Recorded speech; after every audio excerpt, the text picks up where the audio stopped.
আসসালামু আলাইকুম বন্ধুরা, আশা করি সবাই ভালো আছেন।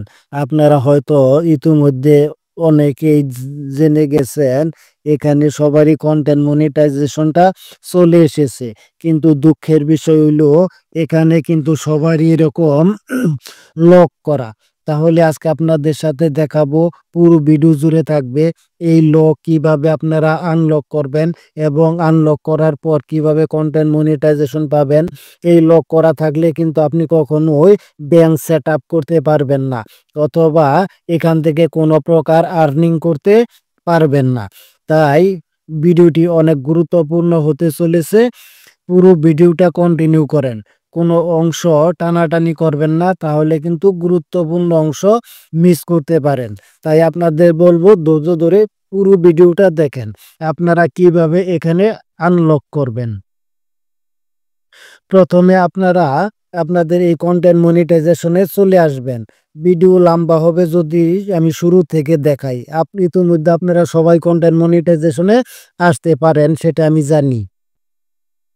এখানে আসার পর সাইডে দেখেন তীর চিহ্নর মতো আছে, এখানে ক্লিক করবেন।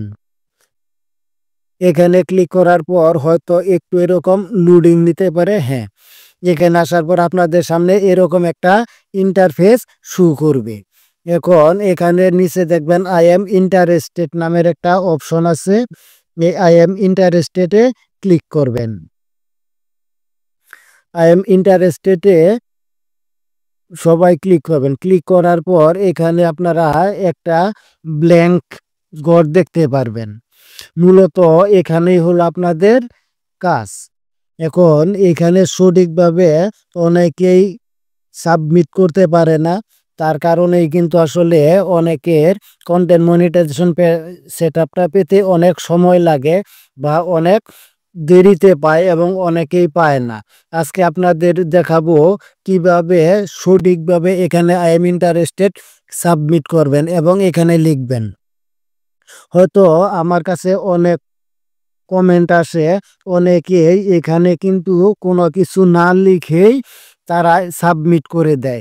সেটা হয়তো তারা সঠিক বুঝতে পারে না, অথবা ভুলবশত তারা কিন্তু এখানে কোনো কিছু লিখে না, না লিখে কিন্তু ফাঁকা ঘর দিয়ে তারা সাবমিট করে দেয়। যদি এরকম কেউ করে থাকেন, কোনো কিছু না লিখে এভাবে ফাঁকা ব্ল্যাঙ্ক করে সাবমিট করে দেন, তাহলে সেটা কিভাবে সংশোধন করবেন, আপনারা কে কে এরকম করেছেন অবশ্যই কমেন্ট করে জানাবেন। তাহলে আমি সেই বিষয়ের উপর একটা ভিডিও দেওয়ার চেষ্টা করব ইনশাআল্লাহ। আর যারা এখনো করেন নাই তারা কিভাবে করবেন সেটাই আজকে আপনাদের দেখাবো। আমি এখানে লেখার জন্য অনেক সুন্দর, অনেক শক্তিশালী, অনেক স্ট্রং একটা লেখা লিখে রেখেছি। সেই লেখাটা আমার ডেসক্রিপশন বক্সে দিয়ে রাখবো। আপনারা চাইলে সেখান থেকে লেখাটা কপি করে নিয়ে কিছু পরিবর্তন করে আপনারা কিন্তু এখানে সাবমিট করে দিতে পারেন। আমি কি লিখেছি এবং কিভাবে সাবমিট করি সাথেই থাকেন।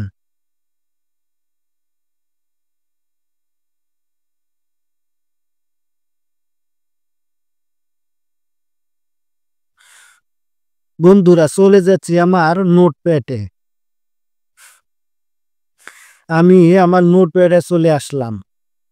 এখানে আমি নোটপ্যাডে কিন্তু আমি লিখে রাখছি, অনেক শক্তিশালী, অনেক সুন্দর করে লিখে রাখছি। আপনারা চাইলে আমার ডেসক্রিপশন বক্সের থেকে নিয়ে লিখতে পারেন। দেখেন আমি পুরোটা এখান থেকে কপি করে নিব।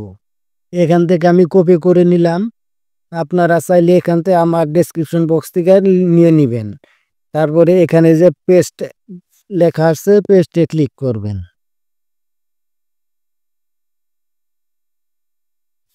এখানে পুরোটা আমি দিয়ে দিছি। দেওয়ার পর এটা কিভাবে করতে হয় সেটাও আপনাদের এখন বলে দিব। তারপর এখান থেকে সাবমিট করে দিবেন। দেখেন এখানে কি লেখা আসছে, তারা কিন্তু অলরেডি আমার সাবমিটটা পেয়ে গেছে। Interested submitted, thank you for sharing your interested in this programme, you will be notified if you become eligible. এখানে বলা হয়েছে আপনার ইন্টারেস্টেড ফর্মটা সাবমিট করার জন্য ধন্যবাদ। এই প্রোগ্রামে আপনাকে যদি আপনি ফেসবুক কন্টেন্টের জন্য এলিজিবল হন তাহলে আপনাকে নোটিফিকেশনের মাধ্যমে জানিয়ে দেওয়া হবে। এভাবে আপনারা সাবমিট করবেন। এখন কি সাবমিট করতে কি করতে হবে, আপনার পেজ অথবা প্রোফাইলে যেখানে সাবমিট করেন না কেন প্রথমে পেজ বা প্রোফাইলের লিঙ্কটা আপনাদের অবশ্যই কপি করে নিতে হবে। আর কিভাবে কপি করতে হয় সেটার জন্য আপনারা চলে যাবেন, প্রথমে আপনারা কিভাবে কপি করবেন, নাম প্লাস প্রোফাইল আইকনের উপরে ক্লিক করবেন। ক্লিক করার পর এখানে দেখতে পাবেন 3 ডট মেনু। এই 3 ডট মেনুতে আপনারা ক্লিক করবেন। এখানে ক্লিক করার পর নিচের দিকেই কিন্তু আপনারা দেখতে পারবেন এখানে কপি লিঙ্ক।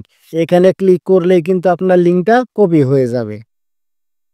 কিভাবে করবেন আমি পুরোটা সুন্দর করে আমার ডেসক্রিপশন বক্সে দিয়ে রাখবো। ভিডিওটি ভালো লাগলে অবশ্যই আপনার মতামত কমেন্ট করবেন, লাইক করবেন এবং টাইমলাইনে রেখে দিবেন। ধন্যবাদ সবাইকে।